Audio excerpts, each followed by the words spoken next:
తూర్పు వైపున. తెలుసయ్యా. భగవంతుడా, మా ఆయన్ని నువ్వే కాపాడాలి.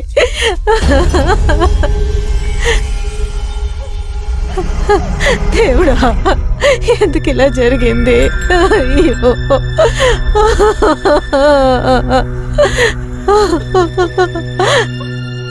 అయ్యా కాపాడండి. అక్కడ పడుకోబెట్టండి. అందరూ జరగండి.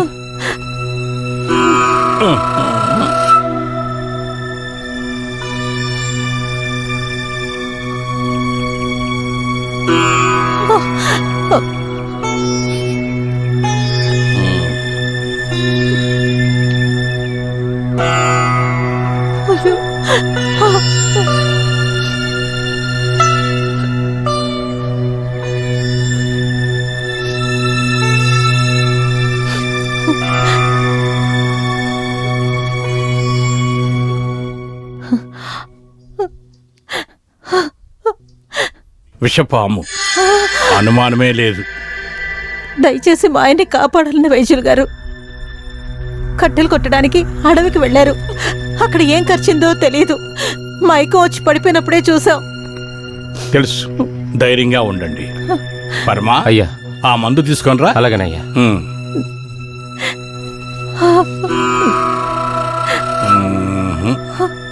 చాలా ప్రమాదంగా ఉంది. నాగుపాము కరిచింది. చూస్తే అలాగే ఉంది.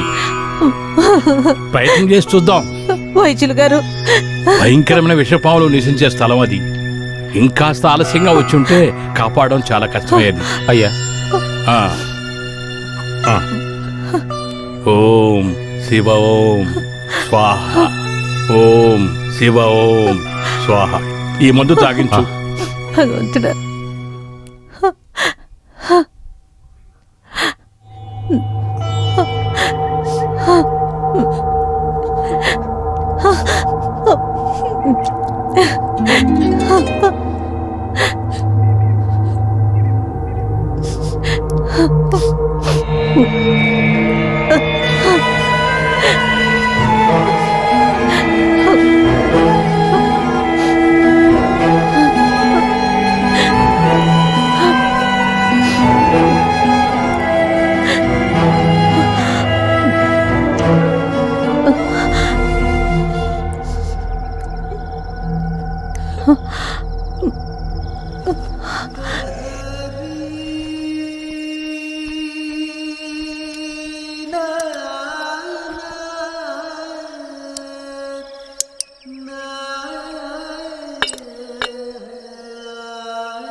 పొద్దుపోయినా నువ్వు రాకపోతే నేను నిశ్చయం చేసుకున్నాను ఈ రోజు నువ్వు రానే రావని.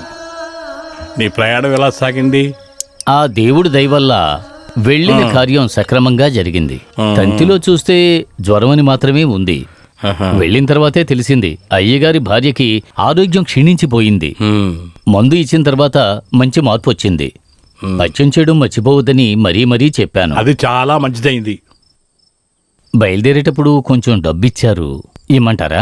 వద్దు, అది నీ దగ్గరే ఉంచుకో. మనం ఈ ఊర్లో ప్రారంభించిన ఈ నాటు వైద్యం మన రాష్ట్రం అంతా తెలిసిపోయింది. అంతా దేవుని కృప, వేరేం చెప్పగలం? హాస్పిటల్ గురించి మంత్రి గారు నాతో చెప్పారు. మీకోసం ఏ సాయమైనా చేస్తాను అని మాట కూడా ఇచ్చారు. మన ఊరికి అది ఖచ్చితంగా అవసరం. అతి త్వరలో అది కూడా జరుగుతుంది. నా మాట సత్యం. ఎలాగో నువ్వు ఈరోజు వచ్చావు. మనం ఒక చోటకి వెళ్లాల్సి ఉంది. విజయవాడ వెళ్ళి మనం ఒకటి కలవాల్సి ఉంది. అలాగే వెళ్దాం. అతను పాపం పడక మీదే ఉన్నాడు. అయితే మరి ఎక్కడా? ఇక్కడికి వచ్చినోడందరినీ వీడు చూసుకుంటాడు. చాలా కాలంగా నాతోనే ఉన్నాడు. పారంపర్యంగా కాకపోయినా అనుభవ జ్ఞానం ఉంది. అదే కదా ముఖ్యమైంది. ఏమంటావయ్యా? అవునయ్యా. ఏదైతేనేమి వైద్యశాల మూసేయకూడదు. సరేండి అయ్యా.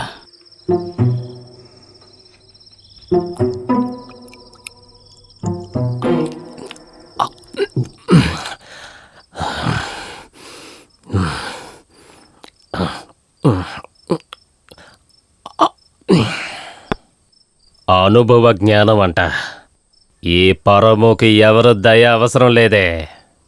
చేతిలో డబ్బులుంటే గనక నేను ఒక వైద్యశాలను మొదలుపెట్టుంటాను. తప్పకుండా నాకు ఒక రోజు వస్తుంది. వాడిలాగా వైద్యం చదివినోడ్నే కదా నేను కూడా. మీరు అలా మాట్లాడకండి. వాళ్ళు వేసే అన్నమే కదండి మనం తింటూ ఉన్నాం. ఊరికేం కాదుగా, పని చేస్తున్నాం కదా. ఇక మీదట అలాంటి పని నాకు అక్కర్లేదు. ఇలాగే సాగితే జీవితాంతం వాడికి బానిసగా ఉండిపోవలసిందే. మందులు నూరి చెమటలు కార్చి తిట్లు కాస్తూ వాళ్ళు ఊసేది తుడుచుకుంటూ మిగతా జీవితాన్ని నేను జీవించలేను. నేను పనిచేసి ఇంకొకడు సంపాదించడానికి నేను అనుమతించను. దీనికి ఎటువంటి ద్రోహం అయినా సరే నేను చేస్తాను.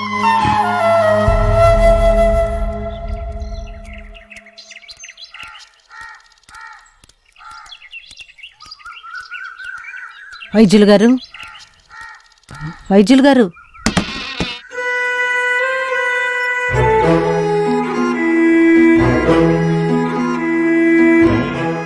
మందైపోతే తిరిగి రమ్మని వైద్యులు చెప్పారు.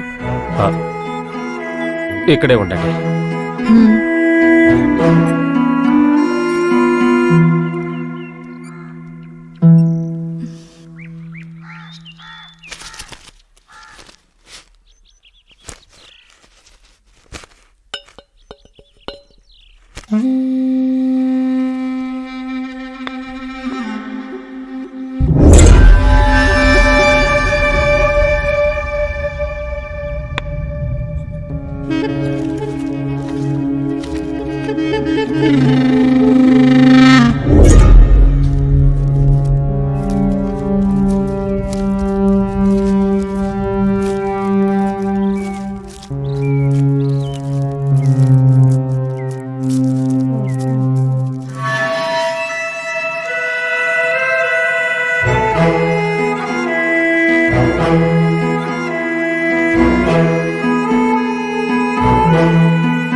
అయ్యగారు నీ భర్త కోసం ప్రత్యేకంగా తయారు చేసిన మందు పొద్దున్న సాయంత్రం ఒక్కొక్కసారి ఇవ్వండి. సరేనండి. నమస్కారం అండి.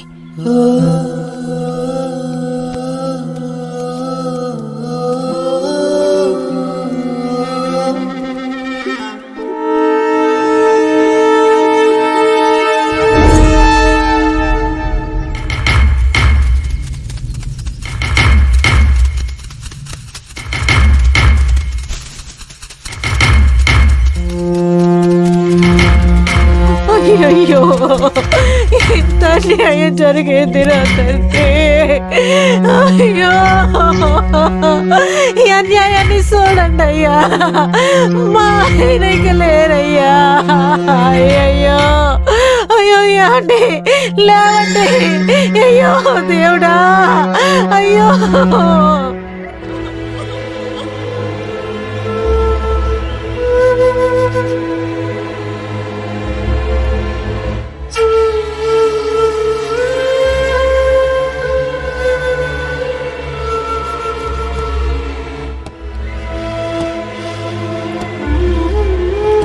ఏమయ్యా, ఏమైంది? అది హత్య అయినందువల్ల బాడీని పోలీసు వాళ్ళు తీసుకెళ్ళిపోయారు. అందరూ అంటున్నారు మన మందులోనే విషం కలిసి ఉంది అని. ఆ? నేనది తట్టుకోలేకపోయాను. వాడెక్కడా?